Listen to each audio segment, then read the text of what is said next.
आज ही डाउनलोड करें और अपने पसंदीदा शोज का आनंद लें। तुमने हमारे लिए जो भी किया है, हम हमेशा तुम्हारे आभारी रहेंगे।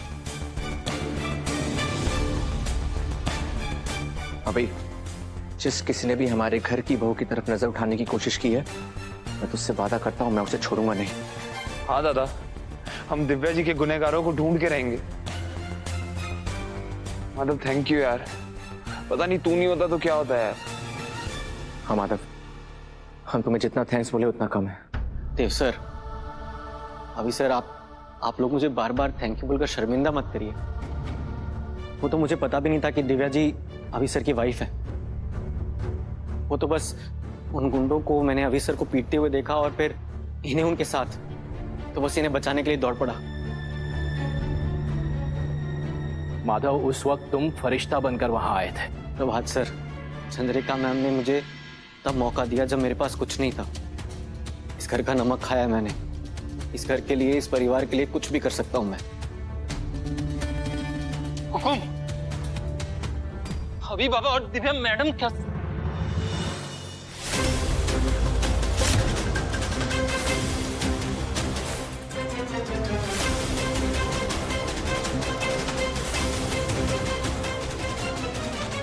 अभी सर, मैं ये देखकर तो बहुत खुश हूं कि आपकी शादी उन रेशमा मैडम से नहीं, वरना आपकी जिंदगी तो जीते जी नरक बना देती।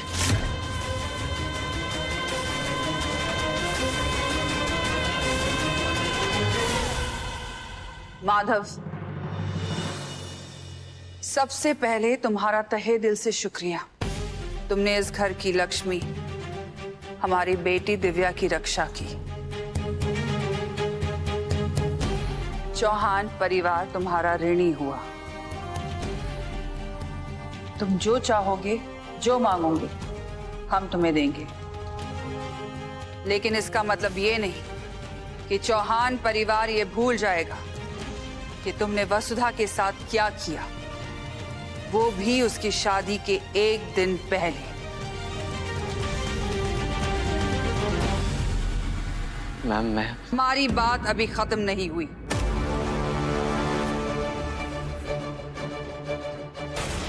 दुल्हन को हल्दी लगने वाली थी।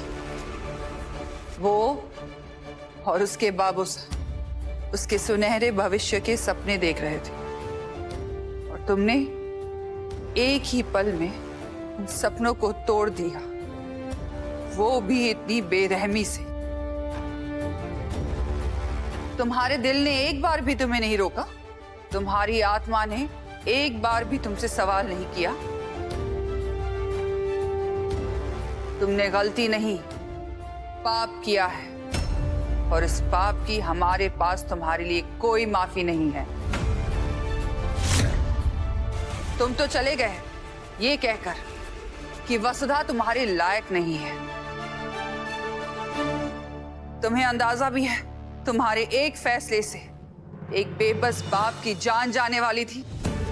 अगर उस दिन हनुमंत ने खुद को आग लगा दिया होता तो हम सच कह रहे हैं, अगर पाताल से भी ढूंढ निकाला पड़ता तुम्हें, तो हम ढूंढ निकालते। मैं अपने किए पे बहुत शर्मिंदा हूँ। नहीं माधव, अब इस शर्मिंदगी और माफी का कोई मोल नहीं। तुमने एक बाप और बेटी की आत्मा को रुलाया है। हमें लगता था कि तुम समझदार हो, इसलिए तुम्हारे और वसुधा के रिश्ते के लिए हाँ कहा था, लेकिन तुम ना समझ से ज्यादा डरपोक निकले, सीधे भाग गए। एक बार भी हिम्मत नहीं की कि हमसे नजरें मिलाकर हमें सच्चाई बता दे। हम सब ने तुम्हें कितना ढूंढा, तुम्हें पता है देव तुम्हारे पीछे पीछे भाग रहा था, और इस चक्कर में उसका एक्सीडेंट हो गया, और ये जिंदगी और मौत के बीच झूल रहा था, और वसुधा खुद को इसके लिए जिम्मेदार ठहरा रही थी। मैम, मेरे पास माफी मांगने के लिए शब्द भी नहीं है। मुझे नहीं पता था कि मेरी एक नासमझी की वजह से इतना सब कुछ हो जाएगा। उस दिन भी लोगों ने आपको ही कसूरवार ठहराया, और आज भी सब आपको ही भला बुरा कह रहे हैं, पर उन्हें क्या पता गुनहगार आप नहीं, मैं हूँ। आप तुम्हारे जीवन में फरिश्ता बनकर आए थे। आप ना होते तो तुम्हारे को शायद कभी पता ही ना चलता कि मैं देव सर से कितना प्रेम करूं।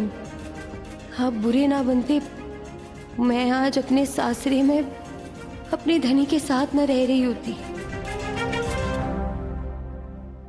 माधव, मारे को एक बात बताओ, भाभी सा ने थारे से पूछकर ही थारी शादी तय की थी ना वसुधा से?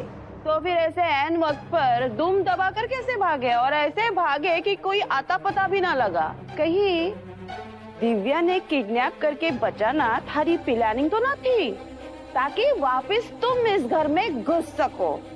काकी साहब प्लीज, कभी तो सोच समझ कर बोला कीजिए।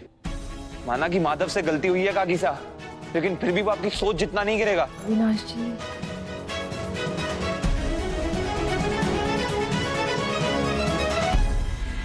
वसु, सबसे पहले मैं तुम्हारा गुनहगार हूं। क्या तुम मुझे माफ कर पाओगी? माधव जी, तो आप क्या कह रहे हैं? मैं बोल ही नहीं हूँ कि जो कुछ भी हुआ उसमें आपकी कोई गलती ना थी। सच तो यो है कि सच तो मैं बताऊंगा आज। क्या सच है माधव?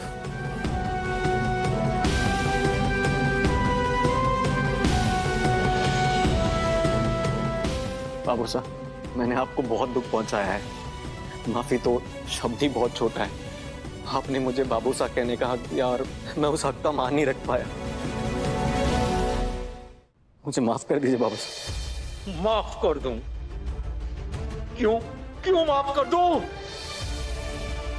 तुम्हें मारे को जो दुख पहुंचाया है ना, उसके लिए तो मैं थारे को दोषी माने ही ना हो, लेकिन थारी वजह से हमारी बेटी की आंखों में आंसू आए। समाज के तानों ने उसका जीना मुश्किल कर दिया। उसके दुख के लिए मैं थारे को कैसे माफ कर दूं? हमने तो सब कुछ सच सच बताया ना, फिर थारे को इसके नौकरानी होने पर अचानक क्यों ऐतराज हुआ? रिश्ता पक्का हुआ, सगाई हुई, रस्मों से पहले न जाने तू कितनी बार हमारे घर आया गया, फिर क्यों अचानक ये सब? तूने सही बोला, मैंने थारे को बाबूसा कहने का हक दिया, अपनी बेटी की जिंदगी से खेलने का हक नहीं।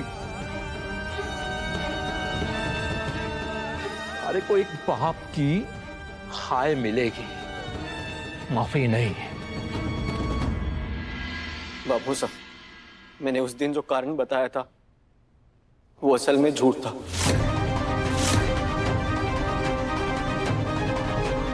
सच कुछ और है। सच क्या है माधव?